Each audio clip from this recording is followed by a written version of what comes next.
रहमान रहीम दोस्तों, अज अस तुहाडी एक बड़ी अहम शख्सियत नाल मुलाकात कर रहे हैं, बाबा अनायत अली साहब। अस्सलाम वालेकुम मिर्ज़ा साहब।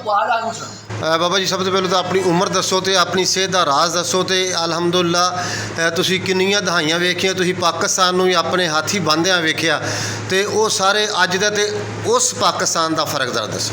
अब मेरी 86 साल उम्र है तकरीबन जी। जो सन मौजूद आया सन 1947 में मैं नामी क्लास तीसरी क्लास पढ़ रहा। सन 1939 की मेरी पैदाइश है, लेकिन जो सन 1945 की दसी तो उन्होंने दिया मतलब उम्र मेरी बहुत कटाई है, 47 ले दी चीज़ है या हर चीज़ के नाम तजर्बा वेख्या, सारा कुछ वेख्या, लेकिन असा बांधा वेख्या, विगिता वेख्या, हर चीज़ वेखी है। जी जी। पैगाम असी की दुनिया को देना चाहिए या किसी कौम को देना चाहिए। कौम तो आप इन्नी एडवांस हो चुकी है या आलमे दिन इन्हें एडवांस हो चुके हैं जो साढ़े तो पास हूँ। मतलब है जी एक आदमी मेरे को आया, उन्हें मैनू आइडिया आखा जी मैनू वज़ीर आज़म ने टेलीफोन किया, दूसरा फलाने ने चाइना ने टेलीफोन किया।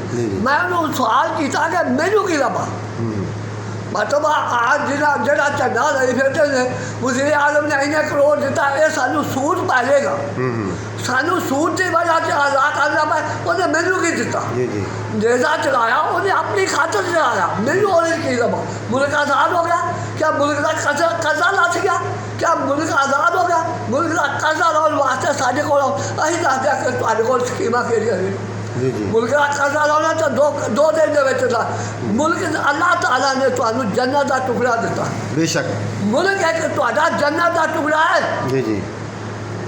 हर किस्म का तुहाडे कोल मौसम, हर किस्म की साढ़े कोल चीज़ आ गई, लेकिन साढ़े जेह्ड़ी चीज़ नहीं है ईमान नहीं है। ईमान का जज्बा नहीं है, साढ़े कोल ईमान खो गया।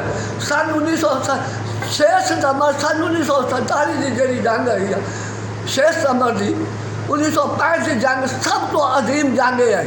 लेकिन कुछ भी गलतियाँ हर आदमी तो जाए, इंसान है तो गलती करता है, हमारे है तो गलती नहीं करता। जी जी।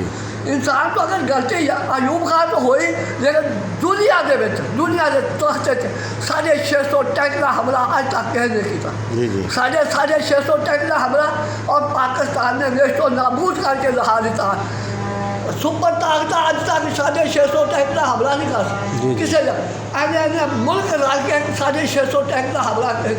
लेकिन अलहमदुलिल्लाह अज साढ़े बगावत इन्नी पैदा हो गई, बेतहाशा मेरे खाते में बगावत इन्नी है, जो घर के बगावत हो जाती है तो घर हो जाती। साढ़े नफरत इन्नी पैदा कर दी आवाम ने कि अं फौज में माफ नहीं करते, पुलिस में माफ नहीं करते, इन्हों दे अं शहीद कर देगा।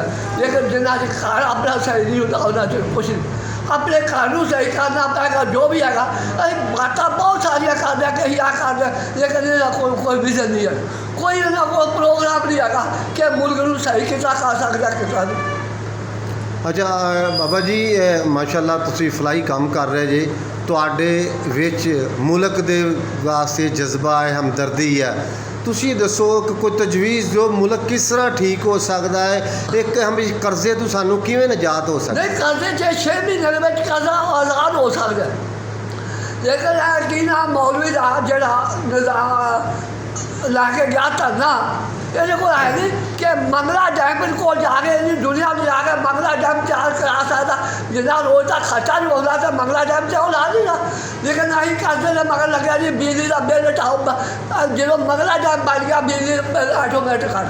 लेकिन साढ़े को तरतीबा है ने, लेकिन असी बोलना नहीं चाहते, गल करना नहीं चाहते, साढ़े को भी अं गलत तरीके इस्तेमाल करते। जी जी। क्योंकि अं धरनिया के ज़ाया कर सकते, वक्त और पैसा ज़ाया कर सकते, मुल्क की खातर नहीं कर। जी जी। और दसो जी। अच्छा, कालाबाग डैम आज तक क्यों नहीं बन सकिया? क्योंकि साड़ी नीयत खराब है। नीयत किस तरह ठीक हो? नीयत साड़ी खराब है। मुल्क मैं भी मुल्क का दुश्मन है, हर आदमी नहीं कि तुसी नहीं, मैं खुद दुश्मन कि मुल्क को वेखना नहीं चाहूँ, क्योंकि जो मुल्क को वेखना चाहिए हर आदमी अपनी अपनी सोच के मुताबिक इनू सही कर। उन्हें जरा जैसा सोच दिता मैं अरशद नदीम ने मिसाल के तौर पर अरशद नदीम है, उन्हें मुल्क को की दिता।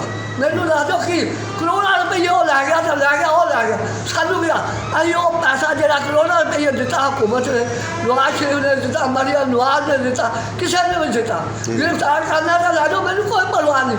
क्योंकि अल्हम्दुलिल्लाह 86 साल उम्र मेरी गुजर चुकी है जी जी लेकिन ये पैसा जो मैनू सूद के विच अदा करना है ਇਹ ਪੈਸੇ ਗਵਰਨਮੈਂਟ ਨੇ ਆਪਣੇ ਕੋਲੋਂ ਸੂਦ ਦੇ नहीं, मतलब इस चीज़ का तुम कर हूँ हद से गए ने कितने आदमी गए ने ਜੀ ਜੀ सूद के पैसे से क्या हद है ਨਹੀਂ साडा पानी नमाजा ही पढ़ते थे ਜੀ ਜੀ लेकिन पानी साडा सूद का कपड़ा साडा सूद का खुराक साडी सूद की नमाज दे विच दुआ साडी किथों